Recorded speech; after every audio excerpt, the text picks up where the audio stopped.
Welcome back to another episode of Light Beer, Dark Money. I'm Sean Noble. I'm Chris Clements. And we are honored to have Karrin Taylor Robson with us again. Glad to be number back. two. Yeah, number two. That is great. It's great when we get to have the repeats because it tells us that we've been going for a while. And we have running out of material. And we have people willing to come back. Yes. I mean that makes really me feel great that good. you're back. I'm very happy to be here. Well, we're thrilled to have you. You are involved in some pretty important stuff right now. I mean, obviously the balanced budget stuff, which we talked about last time, remains critically important. But right here in Arizona, tell us about some efforts you're working on and why it's important for our legislature. I am doing everything I can right now to raise money and wage war against the out-of-state money flooding into the state to turn our state legislature from Republican to Democrat. We have a one-vote majority, as you know, in the House and in the Senate, and they see us as low-hanging fruit, and they're coming for us. Yeah. Now, we have a better message. We have a better track record, so we should win. But we have to, we have to leave no stone unturned because with the massive amount of money coming into this state, we had an uphill battle. In 2020, I was asked to lead the effort by the Senate President and the Speaker of the House to maintain the majorities in 2020, and I accepted the job before I really knew what I was getting myself into. I woke up one day and Michael Bloomberg had put another $3 million into Arizona. All the predictions where we were going to lose the House, the Senate, or both, and we surprised everybody, including ourselves. Yeah, we won, but the big difference between 2020 and now is that if we failed, we still had Doug Ducey on the ninth floor. Right. Yeah. If failure's not an option this time, if we fail and the Democrats take control, Arizona becomes California overnight. And that's not hyperbole. All you have to do is look at some of the bills that the Democrats have dropped over the last several sessions and what it will cost every Arizonan. From our freedoms to our pocketbook. Yeah. So that's so important. And it is true that the safeguard was Governor Ducey in 2020. That clearly no longer the case with Governor Hobbs. And we have a one vote, as you mentioned, one vote majority in both houses, in each house. I feel like the primary election went our way for the most part. I mean, there were some of our friends that didn't win, but they're in those are safe districts. They're not going to go blue. Right. I think the Vince Leach win was important in holding that seat. Where are the battlegrounds here in Arizona, and what can people do? Okay, so it's no secret where the battles are going to be in District 2, Shauna Bullock and Judy Schwiebert. In District 4, between Christine Marsh and Karen Warner. District 13, District 16, District 17, which is the one you just alluded to with Senator Leach now returning, which should increase our chances in 17. But the Democrats have targeted, of course, the same districts that we've got our sights on. There's multiple groups, not just ours. My group is the Arizona PAC. My co-chair at the Arizona PAC is Jim Click from Tucson. Who has just been a lifelong, Republican that dude leader. is a true believer. Man. Jim Click never says no. He is the Energizer Bunny of Republican politics. Yes, and has been for a long time. As long as I've been involved. Yeah. I mean, and this is the first time I've really gotten to work pretty closely with him, and he's awesome. He's just an awesome American, an awesome Arizonan. He loves his state. And he just wants everybody to have the same opportunities that he's had. Right. And so for that, I love working with him.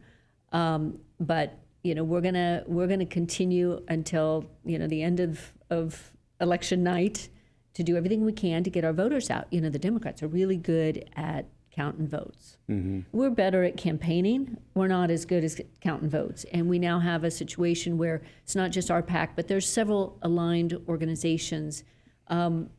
Trying to fill a void that's kind of been left by the, recent troubles in the Arizona Republican Party. Yeah. Yes. We talked about that last episode. Yeah, we were just talking about that with our previous guest. Right. So there doesn't seem to be any grassroots organizing. Right. There's a lot of people traditional. that's exactly right. And yet there's a lot of people who see a need, want to help. People are writing checks, and people are, now counting on these groups to do that organizing, to get to the doors. And one of the other challenges is, and I don't know if this is true, but I've been told that there's going to be like $400 million spent in Arizona in this election cycle. I'm sure. And so in these down ballot races, these legislative races, how do you break through the noise? Right. Obviously we can't afford to be on the TV. noise hasn't really even started yet. Right, right. It starts, opening day is after Labor Day, really. But it's already started. It is starting to ramp up. It's ramping, you start to see a lot more of the Kamala ads now, and obviously Gallegos everywhere. Everywhere. And then it's not just your TV, it's your telephone. Everywhere you look, it's just ad after ad after ad. So how do you break through? And I think that's going to be our biggest challenge. But that voter contact going door to door is critical. And the left and the Democrats, they've got multitudes of groups that are doing it. And they've done it for a long time. And they're good at it. They're pretty organized. Yeah, they are. They do that better than we do. We talked about this in the last episode. They're more motivated right now, and they know how to. Tim Walz motivated his. The base in his speech, talking about getting out there, knocking on doors, making phone calls. And being joyful. Yeah, being joyful. Right? Joy. It's all about the joy. Yeah. Joy. There's a parent. Hope and joy. Joy and hope. Yeah. Say it often enough. Right. And you will feel it. Yeah. So I was told about a professor at the University of California, Berkeley.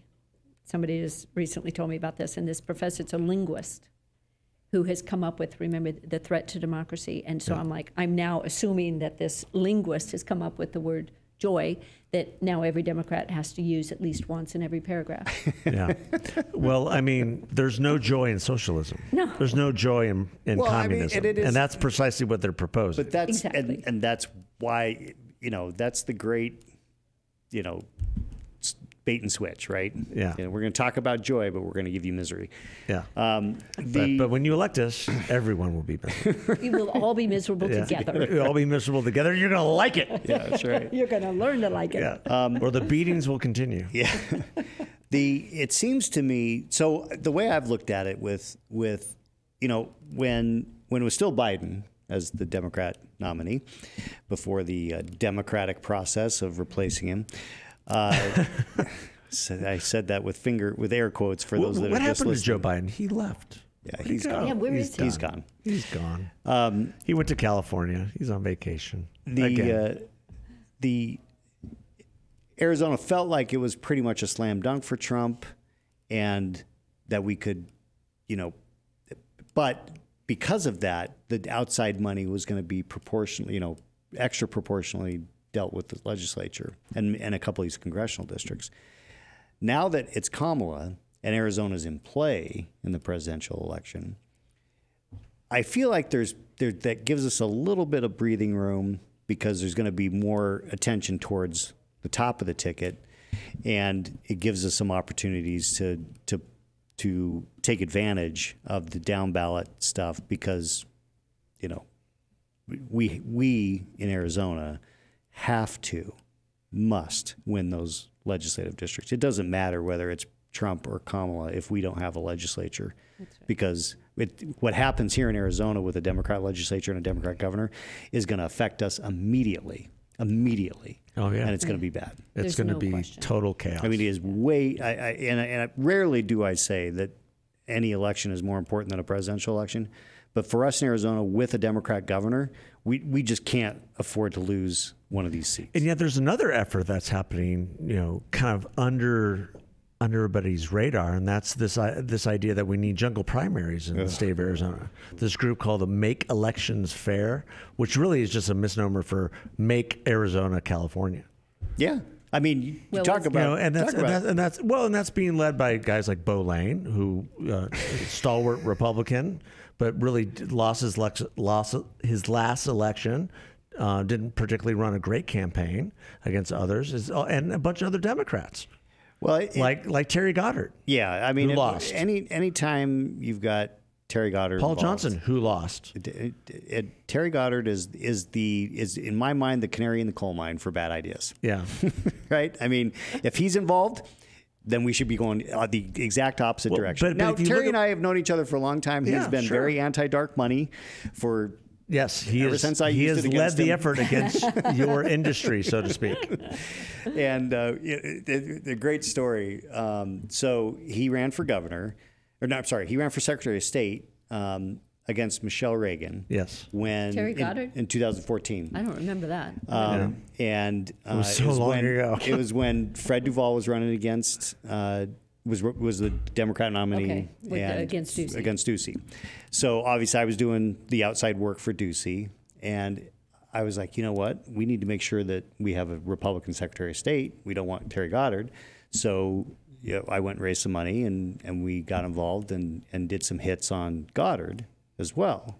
Well, he lost, and he took it very personally. Yeah. And so that began his whole anti-dark money crusade. Yes, which the Democrats actually do better than us as well. Yeah, They do. they have, which is ridiculous. They've completely run past us. Oh, they're so good at it. Have you ever seen the diagram with the Arabella Partners yeah. and all of these aligned organizations? They funnel all their money in the top, and all these feel-good sounding organizations. Well, I They've mean, got that's the this thing Soros wired. model, right? It's all dark. Well, and it's way more. I mean, the thing is that I feel like in some ways Soros gets way more credit than Stu, because he's involved. He gives a lot of money. Sure. But there's so much money. His money is this much of this vast billions and billions of dollars. It's just incredible. And it's daunting because,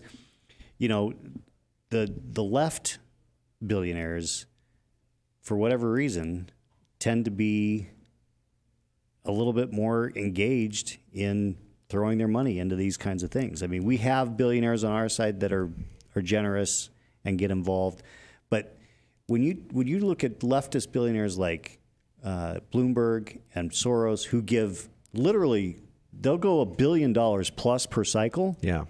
I mean, the biggest donor right now on the Republican side, of the billionaire class, has given $200 million. Yeah, and then the left, their billionaires tend to be more celebrity. Yeah. Right. So they have a lot of high profile. I was and continue to be excited about these cracks in Silicon Valley. Yes. I mean, these guys, there's some really smart guys up there that are really seeing the writing on the wall. I had the opportunity to go to the David Sachs event nice. in June, which was quite the I'm sure that was interesting. It was. But the one interesting thing I found about that, and everybody else probably knew it but me, David Sachs, who was the first COO of PayPal, Peter Thiel, and Elon Musk, all emigrated from South Africa. They didn't know each other. Their families didn't know each other, but they all left right around the same time. I didn't realize that all three of them were All South three Africa. of them. Wow. Yeah. Huh. And they, so they're attuned to different types of government. Yeah. And, they want to make sure that Well, they see the America- writing on the wall. Yeah, they want to make sure America stays, free and prosperous. Yeah. Can't do that under socialism. It's never, as we all know, it's never worked. Yeah, I mean, America is a unique place where you have a lot of immigrants who have succeeded and come here, and then they see what's coming in terms of the socialist overtones of the Democratic Party, and all of a sudden they're engaged. Yeah. And yeah. certainly that's true this cycle. So it's an interesting dynamic. Yeah. Especially with the change of Elon Musk. Right. I mean, that was unforeseen 5 years ago, and the fact that he's all in the way that he is. I feel like I am a trendsetter. Oh, okay. All right. I mean, I bought a Tesla when it was still very uncool for a conservative to have a Tesla, and now Elon has joined us. Oh, right? okay. So Yes, I was well- ahead of the curve. Yeah. Right? I think we should put him in charge of a couple of federal agencies. Well, Well, it's but interesting because he's been under the lawfare of this administration, just like many Yeah, of them. yeah. And you're going to have a big announcement from RFK here tomorrow in Phoenix that he's going to be endorsing Trump, apparently. But he has been under the Democratic lawfare, and that seems to be a recipe for disasters. Within our democracy. You want to talk about the threat to democracy? All right. That's a Talk huge about part of it. keeping people out of the arena. Yeah. Yeah. Right? And I think that's, I mean, in some ways I view his purchase of Twitter as just an investment in preserving free speech. I mean, it was a very expensive. He's not going to make any money. No, but boy, what he's done has been really, really important, and I don't think people give him enough credit. But I did listen to his conversation with Trump on X last week, and boy, putting Elon in charge of like efficiencies, it would be awesome. If you haven't read the book, the book about him that just came out, Walter Isaacson's. Oh man, it is. It's great. I mean, the guy is like Einstein smart. Yeah. With courage, unlike anybody that we normally associate with, and he's hungry to achieve and accomplish, and the fact that he questions everything. I mean, that was my big takeaway. Yeah. Question every requirement, right? Question it. Why do you do that? Can we do it better? It's just he's amazing. Now, obviously, he's got lots of other things going on. I'm not sure I could work for him, but he's amazing. Yeah. No, I mean, it's there. That's the great thing about this country is that it has the ability to foster really unique and powerful. When I say powerful, I don't mean powerful, but just powerful minds, I guess is the way to put it. But really smart people that have the ability to excel in what they can accomplish. And I want to camp on that, because Elon Musk and the investment he made in Twitter was because of free speech. Yes. Right? I've been a passionate advocate for free speech. During my time on the Board of Regents, we started the Regents Cup, which is really a celebration of free speech, teaching our kids how to debate, civilly. But the more I got into it, I mean, it's the First Amendment for a reason. Yes. When you think about, it goes to the level of scientific inquiry, right? You have a hypothesis, a theory, and then you have to prove it or be disproven. It's the back and forth. It's people like Elon Musk, who's always pushing the edge, throwing out maybe a crazy idea. And he's either going to defend it, make it happen, or he's going to have to switch gears and come up with something else. That's free speech. And when you start shutting people down, if you take it to the nth degree, you start shutting people down, the creation of knowledge stops. That's such a great point. And boy, if there wasn't a more stark case study of anti-free speech than we had during COVID. Oh my! Don't question science. Science is questions. That is science. Right. And so it's just crazy I am the science. that people would say, don't question the science. It's like, well, you are literally anti-science. That's right. If you're saying don't question science. Absolutely. Because I am the science. I am the North Star. Oh my gosh. So Dr. Fauci, Dr. Faustus, as we like to call him. And he's been shuffled aside. Yeah. Very, very nicely. Well, yeah. His book hit with a thud. I didn't even know he had a book out. He had a book out. He was trying to do a whole deal, and people are wise to him, obviously now. Well, yeah. I mean, he made a lot of money off of our human suffering. But that purported cover-up seems to have legs. I would, cover-up? I would assume that they would do something with it. You think? Yeah. So that right. Yeah. You think masks still work? Well, how did that virus? They do when you want to go, wreak havoc in the cities. Go, I saw somebody driving in the car with their mask on today, and I just was like, by themselves. By themselves. No. Yes. Really? Yes. Still? On my street. I mean, in a very expensive automobile. It's just bizarre. And I couldn't believe it. Yeah, I can understand, like, it's virtue signaling this time. Total. It's just weird. Right. Prior to COVID, if you had a cold or sniffles or whatever, you never thought about masks. Then COVID happens, everything a mask. So now if I see somebody with a mask, it's like I could see, maybe they have a cold or maybe they don't want they're compromised in some way. Right. Sure. Yeah. That makes sense. But driving alone in a car, yes, that's bizarre. Yeah. That's they need bizarre. help. Yeah. They need help. They do need help. At that point, yeah, for sure. Well, what can people do to help your effort on saving the legislature? Well, number one, saving Arizona. Saving Arizona. That's right. Which, if you save Arizona, ladies and gentlemen, you save America. That's right. You really, really do. And they can go to our website, Arizona PAC, donate. And you can volunteer, you can donate. We will be working with the local districts, the Republican Party districts, to hopefully coordinate with some of the volunteers. We need volunteers. We need money. We need people just to get out and vote. I'm hosting a movie on September 11th. God is Not Dead at the Esplanade. I mean, there are hundreds of thousands of Christians that don't vote. Yeah. Right? It's Hundreds of thousands of Catholics. We had Brian Birch on vote. several months ago. It makes no sense. We have, across the country, millions of gun owners and hunters that don't vote. Yeah. They don't think their vote counts. Well, as we know here in Arizona, because we have races that are decided by, dozens of votes, you have to vote. And take your neighbor, take your child, take whoever, help them get to the polls, do whatever you can, because every vote absolutely counts. Absolutely. But I also want to just to pound on what's at stake. Just to give you a couple examples. One of the bills that the Democrats dropped in the last couple cycles is a 1% wealth tax. Every Arizonan would be subject to a wealth tax each year. Yeah. Right to work, repeal right to work. That will have, it's estimated, over an $18 billion impact on Arizona's economy every year, each and every year. Forget school choice. Yeah, that's right? gone. Forget parental involvement in your kids' education. Right. Right? I mean, the list goes on and on. How about 100% tax on the transfer of real estate, investment real estate? 100% tax. Let that sink in. And these things will not be theoretical if we lose the legislature. Arizona becomes California overnight. Wow.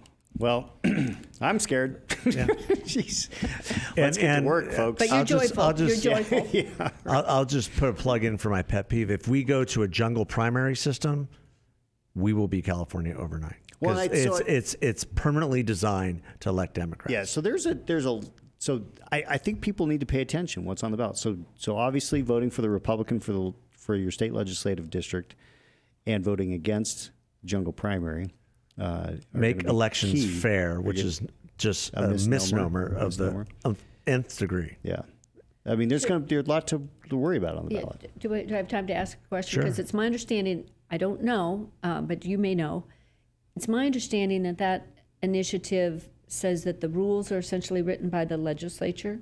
But the Secretary of State can step in and manipulate those rules depending on the race. Yeah, it has to be, I think it has to be signed by the governor. So you can get the Republican legislature to craft the rules. The governor's probably not going to sign it, so it would then default to the Secretary of State. Yes. Is that right? Yes, I believe so.